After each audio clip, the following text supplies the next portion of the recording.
This episode is provided by Thomas Allgaier and Frennis, based on the most relevant LinkedIn posts about AI and B2B marketing in calendar weeks 21 and 22. Frennis is a B2B market research company that supports enterprise marketing teams in unlocking the full potential of their customer data with the help of AI. You can find more info in the description. So, for today's deep dive, we're zooming in entirely on the top AI trends in B2B marketing that we saw across LinkedIn over the past 2 weeks. Yeah, and we were moving completely past the AI hype, right? Like, if you're listening, this is your focused, no-fluff breakdown of what's actually working for real practitioners right now. Exactly. I mean, we're talking about AI visibility, the pretty intense backlash against AI SDRs, and how the smartest teams are basically redesigning their whole operating model. Right. And I think we have to start with this whole idea of AI visibility or, an answer engine optimization, AEO. Oh, totally. Because, to market effectively right now, you first have to actually exist in the mind of the AI before buyers even hit your website. Yeah, it's wild. And Marjalje pointed out on LinkedIn that only 14% of marketers actually feel confident in AEO right now. Wait, only 14%?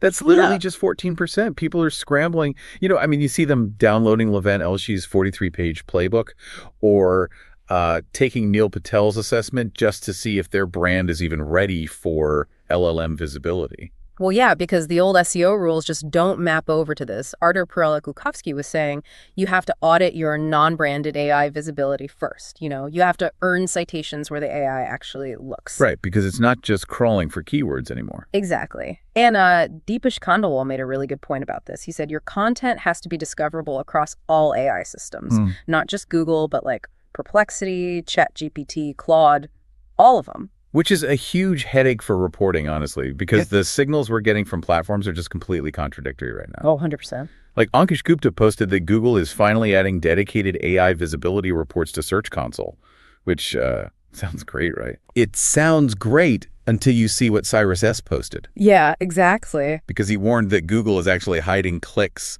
in that new AI report. Like they're doing it specifically to mask low traditional traffic. Right. The AI synthesizes the answer, the user never clicks your link, and you basically get starved of traffic. So how do you even win visibility in a black box like that? Well, it comes down to authority. Olga Miko-Parkina is focusing super heavily on PR and earned media right now. PR, really? Yeah, because it's about being seen as a credible entity by the LLM. And Annie York backed this up too, saying you have to select the right backlinks now rather than just chasing sheer volume. Quality over quantity, that makes sense. Exactly. Liza Adams actually summarized it perfectly. She said, earning AI recommendations comes down to being visible, credible, and consistently recommended by trusted sources. Which is why AEO isn't just SEO with a fresh coat of paint. It's like trying to get a reservation at an exclusive restaurant, but the AI is the bouncer. I love that analogy. Right. Like you can't just game the keywords anymore to get past the velvet rope. You actually have to be recommended by the right people. Yeah, Marvin Miller nailed that insight. He said B2B tech marketers just have to be found, trusted, and remembered in the AI age. But okay, so say you get past the bouncer, you get that visibility. The next logical step is outreach, right? Which brings us to outbound sales. Oh, boy. Yeah, this is where the reality check hits a massive speed bump. The backlash against AI SDRs over the last 2 weeks has been absolutely brutal. It really has. Like Jack Porter had this hilarious post about the delicious irony of an AI SDR company actually posting a job ad for a human salesperson. That is amazing. But, it makes sense when you look at the evidence. Adam J. literally called AI SDRs spam with a UI. Ouch. Yeah. And Ludi P was pointing out that the hype is just completely overblown because the drop-off rate after these AI book meetings is massive. Right, because the prospect expects the super nuanced bot they were just emailing, and the human handoff totally fails. Exactly. Nick Palaz was brutal about it, too. He was like, look, AI can't even reliably book a dentist appointment without hallucinating, let alone replace an enterprise SDR. Which is funny, but there's hard research backing this up from CW21 and 22. Jason Meyer shared a story about a company that spent months trying to replace SDRs and literally got zero pipeline. Zero. That is brutal. Entirely zero. And Mohammed Avez Sheikh tested 4 different AI SDR tools for 18 months. His verdict was incredibly honest and grim. Yeah, and then Gabe Larson ran an actual side-by-side experiment, right? AI versus human SDRs. And the humans won. Of course they did, because, like Mohan Sundar pointed out, AI SDR workflows inevitably break on unreliable contact data. Ah, right. The data. Yeah, your data's garbage. You just scale that garbage at the speed of light. You have to fix your data first. So I have to ask, though, if the AI SDRs are failing this badly, what happens to the human reps? Are they just like totally off the hook? Not at all. Their role is just evolving, you know? Eddie Petrie noted that AI is making average salespeople extinct, but the really skilled consultative closers, they're becoming the most valuable people in the company. Because the AI is taking away the admin work. Exactly.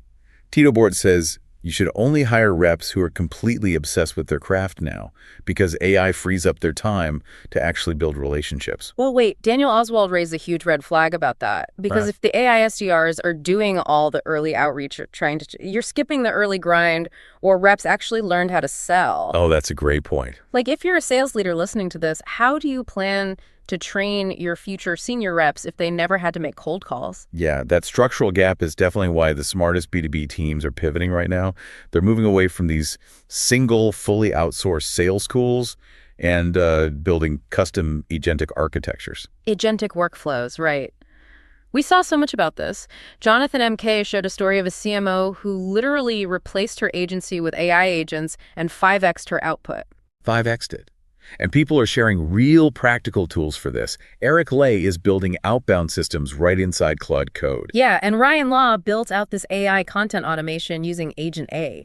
Oh, and don't forget Michelle Lieben. He said his head of growth is running ads using 12 custom Claude skills. Wait, 12 custom skills just for running ads? Yeah, instead of the traditional dashboard, they're basically chaining these agents together to do the work. Yeah. But Valery Pukovich dropped a huge warning about this. Which is? You can't just download random internet skills and plug them in. You have to build AI context for your specific team first. Right. If it doesn't know your brand voice or your ICP, it's going to fail.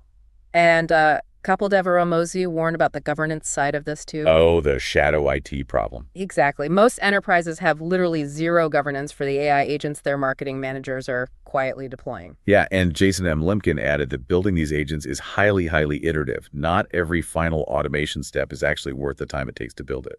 It sounds like buying the most advanced factory equipment in the world, but plugging it into a completely crumbling foundation. You know? Yeah. Like, the tech isn't the problem. The factory floor plan is. That is spot on. And Drew Neisser says that's how you actually win the AI quarter. You have to build a new operating model, not just run more isolated little experiments. Carolyn Healy said something similar. Redesigning the work itself is what decides your return, not just throwing a bunch of budget at new tech. Right. And Kieran Flanagan actually gave a really good blueprint for this. He said you need to rebuild your marketing team around AI into 4 layers. Okay, what are the layers? Context, execution, orchestration, and leadership. So the context is your clean data. Execution is the AI agents doing the drafting. Exactly. Then the orchestration is the humans reviewing and directing the AI, and leadership sets the strategy. That makes a ton of sense, but you definitely can't just flip a switch to do that overnight. Oh, no way. It's a massive transition. If you enjoyed this episode, new episodes drop every 2 weeks. Also check out our other editions on account-based marketing, field marketing, channel marketing, MarTech, go-to-market, and social selling. Thanks so much for taking the time to learn with us today, guys. And make sure you subscribe so you don't miss the next deep dive. Yeah, and before you jump into your next marketing meeting, I want you to ask yourself this. Sophie Carr made this incredible point that AI agents are basically our new website visitors, silently deciding if brands get shortlisted. Such a wild concept. Right. So if your buyer is using an AI agent to screen vendors and you are using an AI agent to do your outreach, what happens when your AI is literally just pitching their AI?